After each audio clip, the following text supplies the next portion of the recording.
December 18th, 1944. 0647 hours. A frozen ridgeline outside Bastogne, Belgium. Corporal James Donovan pressed his eye against a homemade rangefinder. Frost crystals forming where his breath met the salvaged German lenses. -8 degrees Celsius. Cold enough that the metal burned against his skin. Through the morning mist, 5 Panzer IVs emerged like iron ghosts from the village of Foy. 2,000 yards out. Maybe more. His loader shifted nervously in the M18 Hellcat's cramped turret. Jimmy, they're way out of range. We should fall back. Standard doctrine was clear. 800 to 1,200 yards maximum effective engagement. Beyond that, you were wasting ammunition and announcing your position. The Germans had better optics, heavier armor, and the tactical advantage of distance. Donovan's fingers, steady despite the cold, adjusted the wooden frame of his device. The contraption his crew had mocked for weeks. His toy telescope. His science project. They all laughed. Now we'll see.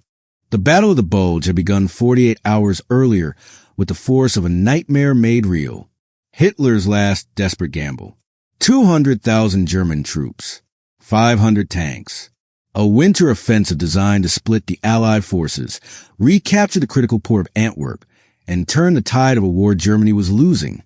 American forces, caught completely off guard, found themselves surrounded, outgunned, and fighting in the worst winter Europe had seen in decades. At Bastogne, the 101st Airborne was encircled. Supply lines stretched to breaking, and the weather had grounded Allied air support, eliminating the one advantage American forces could usually count on. The German panzers were exploiting every weakness. American tank destroyers like Donovan's M18 Hellcat carried 76mm guns. Fast, maneuverable, but hopelessly outmatched at long range against German armor that could engage from 1,500 yards, while American crews struggled to land shots beyond 800. If this ridgeline fell, the southern approach to Bastogne would collapse. The breakout would succeed. The Western Front would shatter. Everything depended on holding this frozen hillside. Before the war, James Donovan had never fired a shot in anger. He was 22 years old, from Cedar Rapids, Iowa, where the biggest decisions involved surveying property lines and calculating drainage grades for the Johnson County Survey Office. Quiet, methodical, the kind of young man who spoke more to his instruments than to people. His father had taught him to hunt white-tailed deer in the Iowa hills, where 300-yard shots were considered long range. Young Jimmy had a gift for it, not because of bravado or natural athleticism, but because he understood something most hunters didn't. Distance was just mathematics made visible. Trigonometry, angles, wind compensation. Bullet drop. He'd nearly gone to Iowa State to study engineering. Then Pearl Harbor happened, and the Johnson County Survey Office traded Jimmy Donovan for Corporal Donovan, 705th Tank Destroyer Battalion. His instructors at Fort Hood noted his uncanny eye for range estimation. What they didn't know was that Donovan didn't estimate. He calculated. Every shot was a surveying problem. Every target was a point on a grid. His crewmates thought he was odd. Too precise. Too quiet. Always scribbling calculations in a weathered notebook. They didn't understand that for Donovan, warfare wasn't chaos. It was geometry. The M18 Hellcat was a beautiful machine, 55 miles per hour, open-topped, nicknamed Hell on Wheels for its speed and maneuverability. But its range-finding system was primitive. Standard issue was visual estimation, essentially an educated guess, or a short-range optical coincidence rangefinder that worked well at 500 yards and became increasingly unreliable beyond 800. At 2,000 yards, the math was brutal. A single degree of error translated to a 35-yard miss. And you only had 12 rounds of armor-piercing ammunition to make it count. The German panzers knew this. They'd been engaging American tank destroyers from 1,500 yards and beyond, using superior optics to land killing shots, while American crews fired blindly, wasting precious ammunition and revealing their positions with every miss. The previous week, Donovan had watched 3 M18s from his battalion destroyed, trying to close the distance against Panzer IVs that simply picked them off from range. Battalion doctrine was explicit. close to effective range, or don't engage heavy armor. Officers called long-range shots speculative fire, a nice way of saying pointless waste of ammunition. Tank destroyer crews were losing 2-1 against panzers at distance. The problem wasn't courage. It was physics. And nobody had an answer, except maybe a surveyor from Iowa, who refused to accept that the problem was unsolvable. In November, while the battalion refitted near Arlon, Donovan had scavenged a pair of German 10x50 binoculars from a wrecked Cuba wagon. Beautiful optics. 10 times magnification. He'd also found scrap wood from ammunition crates and copper wire from damaged radio equipment. What he built was elegant in its simplicity. A stadia rod ranging system adapted for tank combat. He measured the angular height of objects at known distances, church steeples, barns, derelict vehicles, and created a waterproof reference card with calculations for different tank types. A Panzer IV was 19 feet long. At specific angular measurements, that length translated directly to range. Trigonometry, the same principle surveyors had used for centuries. He tested it obsessively. Hoofalized church, 1,640 yards. Barn outside Bastogne, 1,920 yards. Claimed 95% accuracy out to 1,800 yards in his notebook. His crew watched with bemused tolerance. Jimmy's toy telescope, they called it. Surveyor boy playing scientist. Lieutenant Hayes had been less amused. We're tankers, Donovan, not engineers. Use your gut like everyone else. When Donovan tried to demonstrate the device, the commander cut him off. Cute, Corporal. Now load, he and follow doctrine. The mockery stung. But Donovan kept refining, kept calculating, kept testing, because the math didn't lie. December 16th changed everything. The Bulge offensive hit, like an avalanche. Within hours, Donovan's unit was pulled back to defensive positions. By the 17th, he'd watched helplessly as 3 M18s were destroyed attempting medium-range engagements against panzers that stayed just beyond effective American range. 12 rounds of armor-piercing ammunition left. Fuel running low. No air support. No resupply expected. That night, while his crew tried to sleep in a frozen turret, Donovan refined his range cards by flashlight, added windage corrections, temperature compensation notes. The morning would be cold, metal contract and cold, affects trajectory. He made the adjustments. His loader woke and saw him working, rolled his eyes, said nothing. December 18th, 0530 hours. Orders came through. Hold the ridgeline at all costs. Everyone understood what at all costs meant. It meant they weren't expected to survive. It meant make the Germans pay for every yard. At 0645, the panzers appeared.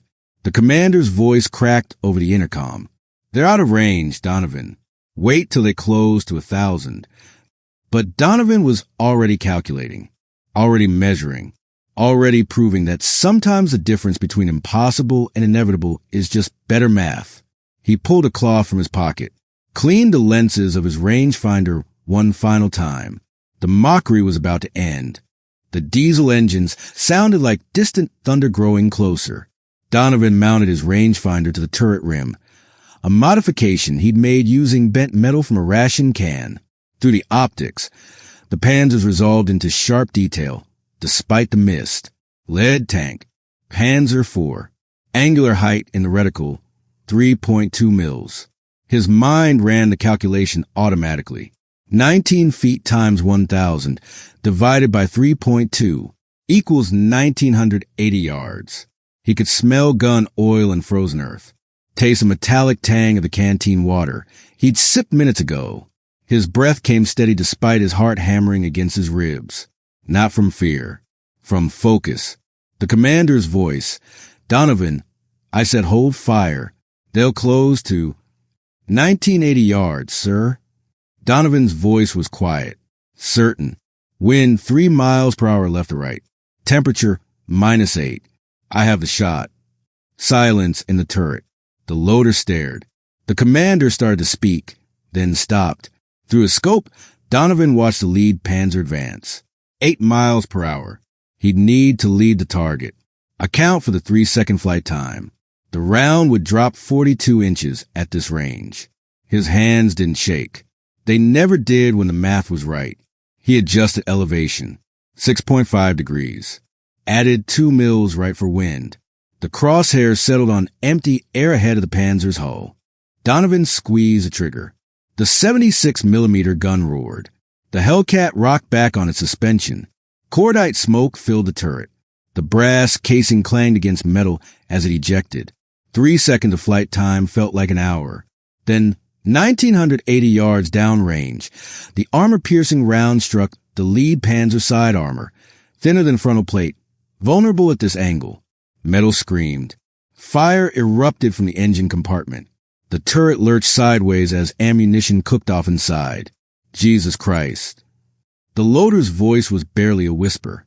Donovan was already re-ranging. Second Panzer. 2,040 yards. Adjust. Fire. The second round flew true. Another hit. Another kill. The German column stopped, confused. Where was the fire coming from? Nothing should be able to reach them at this distance. Third Panzer. Donovan adjusted for its attempt to reverse. Led the target. Fired. The round penetrated the thinner rear armor. Turret flew 15 feet into the air. Fourth tank. The commander tried to traverse his gun, searching. Too slow. Donovan fired. Hit. Fifth Panzer. The crew abandoned the vehicle before Donovan could fire, running for the tree line. 90 seconds. 5 shots. 5 targets destroyed or disabled. The commander's voice came through the intercom, shaking. Holy Mother of God, Donovan, how did you? But Donovan was already scanning for more targets. His rangefinder still pressed his eye. His hands still steady. Just mathematics. Just geometry made lethal. The German infantry retreated without armor support. The ridgeline held. In the turret, the loader grabbed Donovan's shoulder. Shook him. That toy just saved our lives, Jimmy. That goddamn toy. The commander climbed down, examined the rangefinder, touched it like it was sacred. How the hell does this thing work? Within hours, word spread to the battalion. The surveyor from Iowa. 5 Panzers. 2,000 yards. Impossible shots made routine through homemade optics and pure mathematics. Battalion commander requested a demonstration. By December 19th, 3 other tank destroyer crews were building copies from Donovan's specifications. Ordnance officers photographed the device, took measurements, sent reports to Aberdeen Proving Ground. The official commendation downgraded his recommended Bronze Star. Unauthorized equipment modification violated regulations, but nobody cared about that.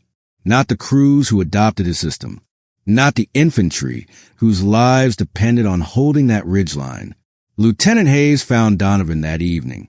Stood awkwardly. Finally spoke. I was wrong about your toy, Corporal. Donovan just nodded. Kept cleaning his rangefinder. The device that everyone mocked had held the southern Bastogne perimeter. Had prevented a German breakthrough. Had proven that innovation doesn't wait for authorization.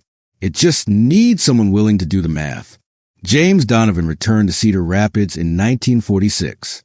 Went back to the Johnson County Survey Office.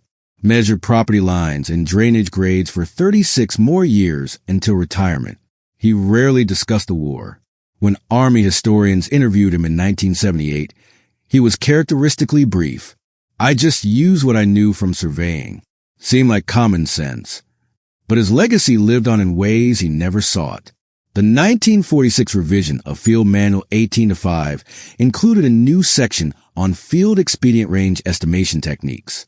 By the Korean War, long-range tank gunnery doctrine cited lessons from Ardennes improvisation. The M47 Patton tank, introduced in the early 50s, incorporated coincidence rangefinders as standard equipment. Principles refined from devices like Donovan's. One corporal's homemade rangefinder, built from scrap and mathematics, had influenced a generation of armor doctrine. The story isn't really about a device. It's about what happens when someone sees a problem differently, when expertise from one world solves crises in another, when mathematics trumps mockery. The best solutions don't always come from the institution. Sometimes they come from a quiet surveyor who refused to accept that impossible meant impossible. Maybe you're holding your own version of that rangefinder, some unconventional solution that others dismiss, some cross-discipline insight that doesn't fit the doctrine. The difference between mockery and respect is often just one perfect shot. Build anyway, test it anyway, trust the math, because somewhere, someone needs what only you can see.